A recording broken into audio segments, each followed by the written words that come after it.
If someone treated you the way you treat your goals, would you trust them? Welcome to the Gwell Grounding Hour. It is a weekly guided reset backed by science to support anyone with chronic illness, fatigue, burnout, or just trying to deal with a whole lot of life.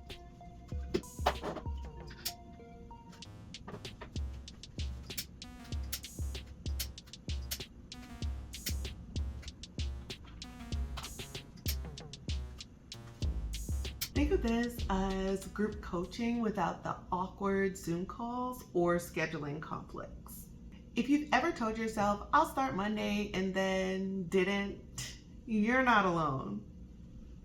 If you started over more times than you can count, you're not failing, you're practicing. And we're going to talk more about that. Starting fresh isn't a weakness, it's a muscle. And today we're going to talk about why it matters that you're open to it, how to embrace it, and what it can look like when you stop fearing the reset and learn how to use it as a tool. But before we dive into that, I want to talk about something that I don't think a lot of people realize that they're missing or that they just aren't considering, and that's self-trust. If someone treated you the way you treat your goals, would you trust them? When you live with chronic illness, it's easy to feel like your body is unpredictable because a lot of times it kind of is. It can even almost feel like your body is working against you no matter how much you try. But healing often starts with rebuilding trust in your body and in yourself. And this isn't to say that, all of those things are going to go away. For instance, like flare-ups and things like that. It's not to say that they're going to go away, but it's more about how do you build trust in yourself in terms of finding a path forward, regardless of the things that might happen along the way. A 2021 study published in Qualitative Health Research found that patients with chronic conditions who had higher levels of self-trust actually had higher levels of overall wellness. And basically, the more you can start to trust yourself and know that you understand your body and how you can support your body, the higher likelihood that you can actually feel overall better wellness in terms of what that looks like for you while navigating a chronic illness or fatigue or burnout or whatever it is that may be your challenge that you're facing. One popular way of looking at this and these different phases that you and your body go through is looking at a model called the stages of change.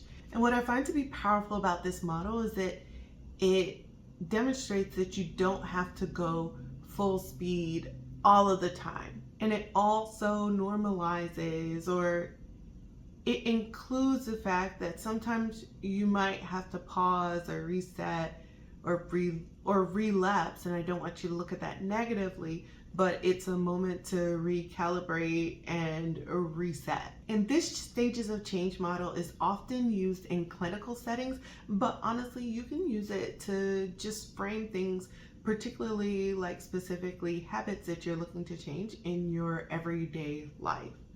So here's an example of what the model looks like, and it basically demonstrates that anytime we are trying to change a habit or something, we typically go through these different stages of change. And you go from pre-contemplation to contemplation to preparation, action, and then maintenance. But after maintenance, it's possible that you have relapse. Typically when people relapse, they don't necessarily relapse all the way back to the beginning to pre-contemplation, but they might go back up to contemplation or action, and then go back down to maintenance. But the important part is that you can always keep going back and progressing in the model, and it doesn't end just because you've had a relapse. If you find yourself thinking, wow, I might need to work on my self-trust, but I already feel overwhelmed just even hearing a specific model to consider when I'm thinking about this, you're not alone. In these moments, I always say it's important to start small. Oftentimes when we want to build new habits or new goals, we start thinking about all of these things we want to do, and that's great, but it can easily become overwhelming. So I always say start with one thing, really establish that as a habit, and then continue to build on it as you learn and build more trust in yourself. So to give you an example of this, I want to share 3 mini self-trust practices, and you can take whatever you like from this or maybe come up with something your own that's specific to you. So one of the first ones is just micro check-ins. And this is just once a day asking yourself, what do I need right now? And then actually following through on that. Even if it's just something small like, I need 5 minutes to just breathe, and doing whatever you need to do so that you can have those 5 minutes for yourself. Or it could be, I really want to get in 1,000 steps today, and giving yourself 10 minutes and just working as hard as you can in those 10 minutes to get in 1,000 steps. And the great part about this is there's actually been research done around the impact of something that might seem super small, just like a self check-in. Matter of fact, a 2022 study in Frontiers in Psychology found that body awareness practices and small daily check-ins can help to improve self-efficacy and emotional resilience in people with chronic illness. Another mini practice you can employ is changing your language. Now, what does this mean? Instead of saying something like, I have to or I should, try saying, I choose to or I'm learning to. And this small tweak in language actually helps to reframe it to take back your power or your agency. Essentially showing that you have the power to choose to do this. You're deciding to learn how to do this using your own free will. No one's forcing you. It's not a requirement. It's your choice. And this goes all the way back to self-determination theory, which has been in psychology books for years. That doesn't necessarily always mean something is right, but in this case, I think it's totally applicable in the scope of building self-trust. Self-determination theory, it really just shows that autonomy supportive language increases motivation and follow through. And the last mini self-trust exercise is to track a tiny promise. So this really comes with picking something so small you can't possibly fail, like making sure you drink 1 glass of water a day, or making sure you drink a full glass of water when you wake up every single day. And then in the morning after you drink it, just make a little tally. And every day when you see that tally, it's a reminder to yourself that you are capable of following through. One of the great things about these small little checks and confirmations to yourself is that your mind, just like you get the dopamine from like scrolling or something like that, consistently following through on these little micro habits actually trigger dopamine releases. So it's like giving your brain and your body a little high just from following through on something that you want to do for yourself. And what's great about this is it reinforces the behavior loop, helping you build consistency and also just build confidence in your ability to do things. You can write this in your journals, but this week I want you to track one way you followed through, even if it looked different than how you planned. At the end of the week, I want you to write, I am learning to trust myself because, and it could be, because so far I achieved my new habit 3 out of 7 times this week. I am learning to trust myself because I started tracking a new habit this week. So whatever it is, start with, I am learning to trust myself because. Self-trust isn't about getting it right every time. It's about showing up again, especially when things get hard. Every time you choose to keep going, your confidence grows. Earlier in the session, we talked about the stages of change model, particularly that it is in stages and you go through the different stages, and sometimes you might go back to a stage and come forward. And I think this is really important, and I wanted to talk about it in more detail because this is where a lot of people get lost in their habit building, is that they get to a phase of relapse. It makes them want to quit instead of reframing what a relapse can do for you on your journey to create a new habit. So I know that the word relapse in itself can be particularly triggering, especially when you're living with chronic illness. However, in the context of behavior change and free will, it's important to remember that relapse is not the end of the process, rather a part of it. If you've ever lifted weights, this is me lifting weights. If you've ever lifted weights, you know what it's like to increase the weight, go up in weight, and then you try to lift it, and then it's too heavy, so you have to scale back.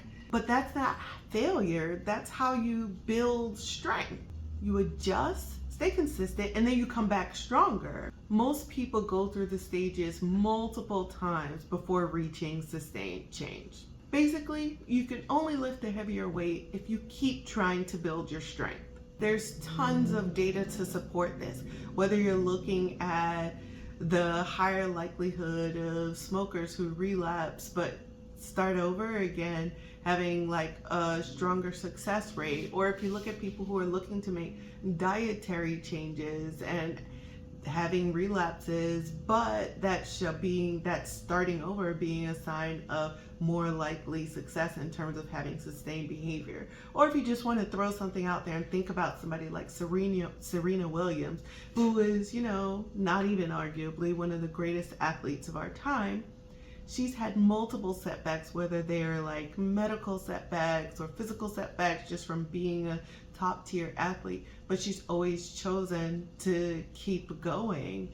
And if she hadn't made that choice, how would she have gotten to where she is today?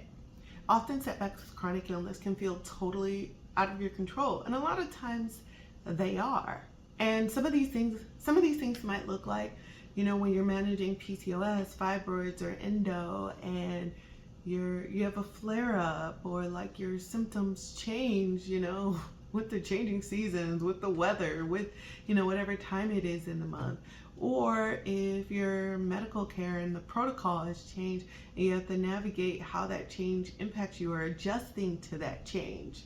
It might even just be you went through a really tough week and you fell off some of the habits you're trying to build, and you're just trying to get back up and get started again with something like prepping your breakfast every day. It could also be just going for a walk again after having a pain flare up, or checking in with your care team after really being in the pits of burnout. The point is this: there's always going to be something, but we have to continue to live. I mean, you don't have to, but the alternative is what? I definitely see a side of life and living that's exciting and worth enjoying and feeling the best we possibly can within the scope of the things that we have to face on a day-to-day basis. And part of that is accepting that relapse is part of the process. If you saw your next reset as a pivot instead of a failure, how would that change how you show up? If you feel comfortable, leave a comment below and let us know what you would change. Put a little cookie emoji so we know what you're responding to. Let's be honest, chronic illness requires a different pace, and that's okay. Chronic illness changes how you move through the world, whether you want it to or not. But carrying the burden of perfectionism along with chronic illness is the fast track to burnout. And trust me, I know, because I've done this multiple times in life. It took me probably 20 years to learn this. But what finally changed for me is that I had to stop treating things as all or nothing. I had to realize that yes, progress does look different for me, but that doesn't mean it's not progress.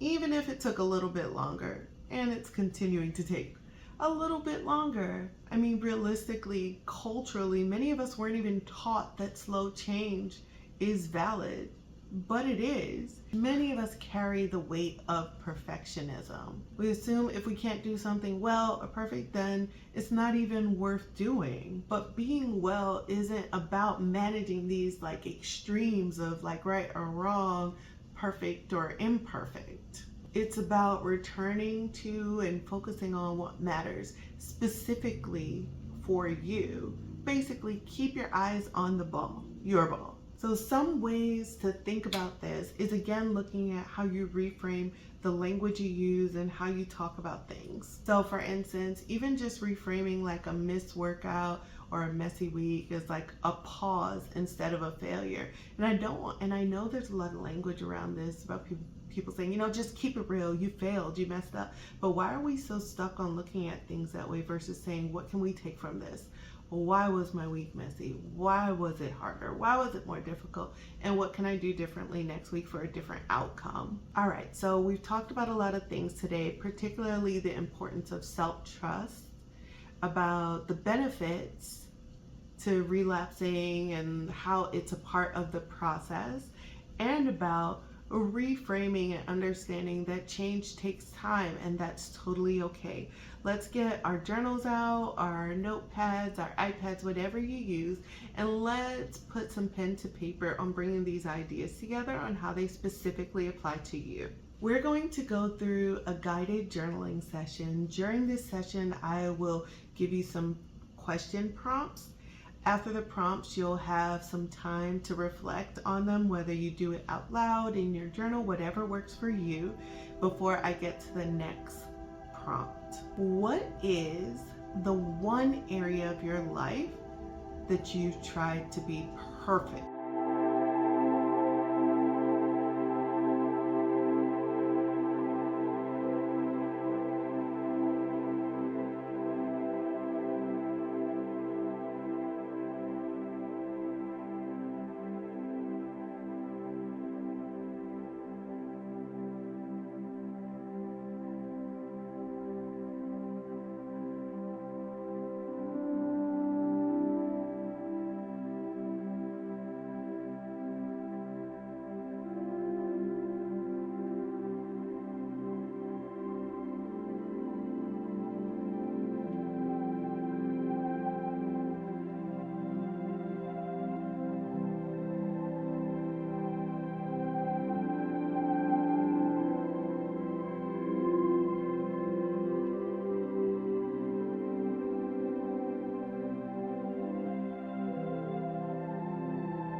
What habits or routines have you been afraid to restart because you associate starting over with shame?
When has a previous do-over actually brought me clarity, relief, or even a new strength?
If I remove judgment or fear of failure, what's one thing I want to recommit to this week? Be specific here.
Now that you've defined something that you want to recommit to, say it out loud.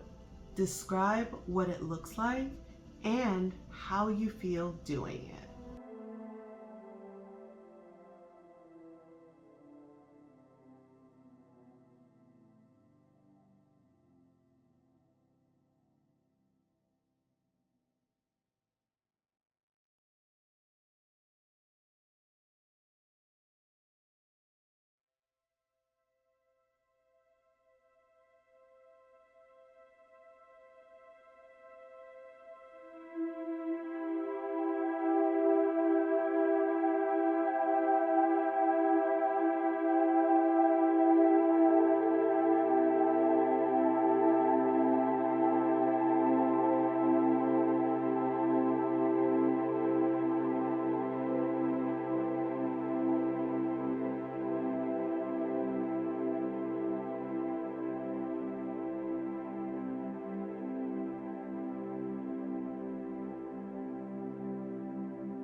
For all of the people navigating burnout, chronic illness, fatigue, this next step might change everything for you.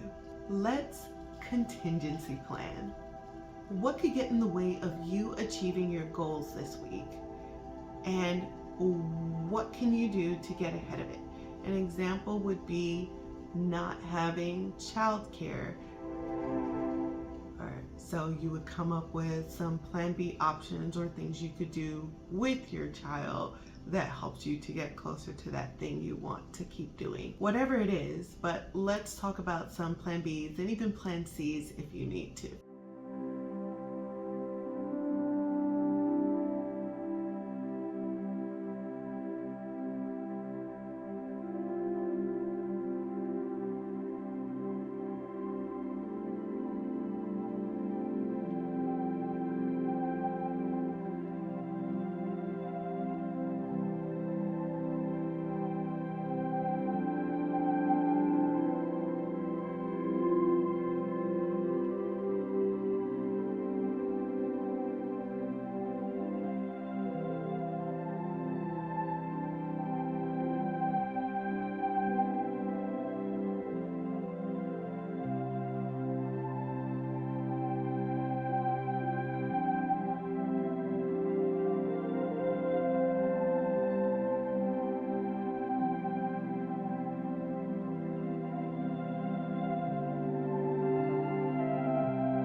session. I hope you've gotten something out of this guided journaling session that helps you to rethink how you look at creating sustainable change for yourself. Just remember that every time you come back to yourself, you're proving to your body and to your brain that you're someone worth showing up for. And that's really what this hour is about. It's not about me, it's about you. Real change happens not through one perfect day, but through 1,000 imperfect recommitments. I hope you're leaving this session with a little bit more clarity and a lot more compassion for yourself. I hope you're leaving this session understanding that sustainable change isn't necessarily rooted in pushing harder, but just continuing to push regardless of what might get in your way. I hope you realize and accept that it comes with being honest about the challenges that you face in life, and keep going and continuing regardless, and giving yourself a chance to begin again. If through this session you realize that you could use some additional support building this rhythm for yourself, we do have a Bloom membership on our site that offers you additional tools, resources, and meal plans to support you on whatever stage you are in your wellness journey. You can visit the link below. It's just eatgwell.com/start to learn more. And if this session helped you, don't forget to hit like, subscribe, and turn on your notifications. Please also share with anyone who you think this might be helpful to. And then if you want any more information or to rewatch this session, you can always do it here or on our site, eatgwell.com. We also have other tools there that might be beneficial to you, whether there are healthcare advocacy tools, checklists for doctor visits, or just simply a couple of recipes to make life easier. Until then, thank you so much for joining the Gwell Grounding Hour. Take care of yourself, be Gwell, and keep coming back. I will